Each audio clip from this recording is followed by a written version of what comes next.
नमस्कार. आज आपण एका अशा समस्येबद्दल बोलणार आहोत, जी खूप आधुनिक आहे, पण तिचा उपाय तो आपल्याला एका खूप जुन्या प्राचीन कथेमध्ये सापडतो. तर मग सुरुवातच एका प्रश्नाने करूया. बघा हा प्रश्न किती ओळखीचा वाटतो. अरे काही हरकत नाही, मी करते. हे वाक्य आपल्या तोंडी अगदी बसलेलं आहे का?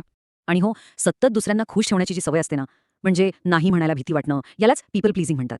पण ही सवय एकटी येत नाही. ती सोबत एक खूप मोठं, न दिसणारं ओझं घेऊन येते. म्हणजे बघा, बाहेरून पाहिलं तर सगळं कसं छान दिसतं. व्यक्ती नेहमी हसणारी, सगळ्यांना मदत करणारी, वा क्या छान माणूस आहे असं वाटतं. पण खरं तर आतल्या आत एक वेगळीच गोष्ट घडत असते.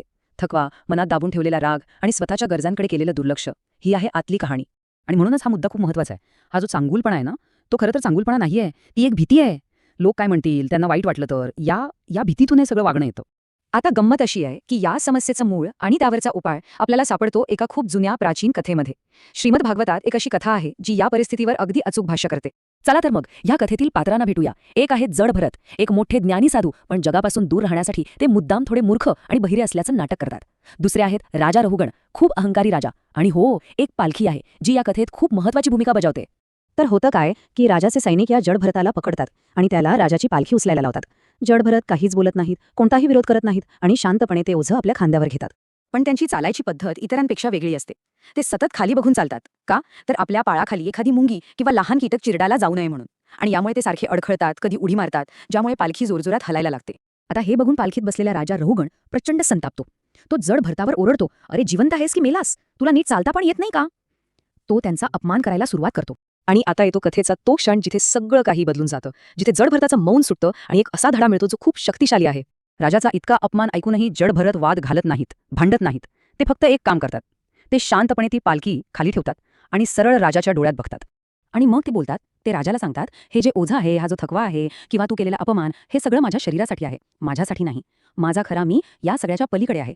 तू राजा नाहीस आणि मी सेवक नाही. आपण दोघेही केवळ चेतना आहोत. केवढा मोठा विचार आहे हा.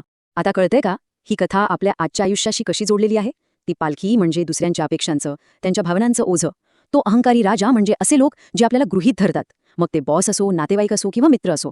आणि आपण स्वतःला त्यांचं ओझं वाहणारे भोई समजतो. जड भरताचं बोलणं ऐकून राजाला त्याची चूक कळते. तो लगेच पालखीतून खाली उतरतो आणि त्या साधूच्या पाया पडतो. यातून काय दिसतं की आपल्या सीमा ठरवण्यासाठी भांडण्याची किंवा आक्रमक होण्याची गरज नसते. गरज असते ती आंतरिक स्थिरतेची. ठीक आहे, कथा तर खूप छान आहे. पण हे ज्ञान आजच्या जगात वापरायचं कसं? जड कसं बनायचं? गंमत म्हणजे याचा उपाय फक्त नाही म्हणायला शिकणं हा नाहीये. खरं ध्येय आहे प्रतिक्रिया न देण्याची कला शिकणं. म्हणजे कोणी काहीतरी करायला सांगितलं आणि आपण लगेच हो म्हणतो. या दोन्हींच्या मध्ये जो एक छोटासा क्षण असतो ना, त्यावर नियंत्रण मिळवणं महत्वाचं आहे. आणि त्यासाठीचा हा आहे जड प्रोटोकॉल. फक्त 3 सोप्या पायऱ्या. पहिली, कोणी काही विचारल्यावर लगेच प्रतिक्रिया देऊ नका. दुसरी, एक क्षण थांबा, एक पॉज घ्या. आणि तिसरी, शांतपणे सांगा, मी यावर विचार करून कळवतो. बस, याने कोणताही वाद न घालता आपण एक अदृश्य सीमा तयार करतो. हे अनेकदा ग्रे रॉक मेथड सारखं आहे, जिथे आपण कुठलीही भावनिक प्रतिक्रिया देत नाही, अगदी एखाद्या दगडासारखे शांत राहतो. पण मग मनात अपराधीपणाची भावना येते नाही का? मी नाही कसं म्हणू? त्यावर मात करण्यासाठी हा एक विचार मनात पक्का करायचा. हा एक मंत्रच आहे म्हणा. माझा जन्म कोणाचीही पालखी वाहण्यासाठी झालेला नाही. आणि हे सगळं आपण का करतोय? या सगळ्याचा शेवटचा आणि सगळ्यात महत्वाचा टप्पा काय आहे? तर तो आहे स्वतःची मनःशांती परत मिळवणं. एक गोष्ट नेहमी लक्षात ठेवायची, आपली मानसिक शांतता ही दुसऱ्यांच्या तात्पुरत्या समाधानापेक्षा 1000 पटीने जास्त महत्वाची आहे. हे गणित कधीच विसरायचं नाही. तर मग ही प्राचीन कथा आपल्याला एका महत्वाच्या प्रश्नावर आणून सोडते. विचार करा, स्वतःच्या मनःशांतीसाठी आज आपण कोणाची पालखी खाली ठेवणार आहोत?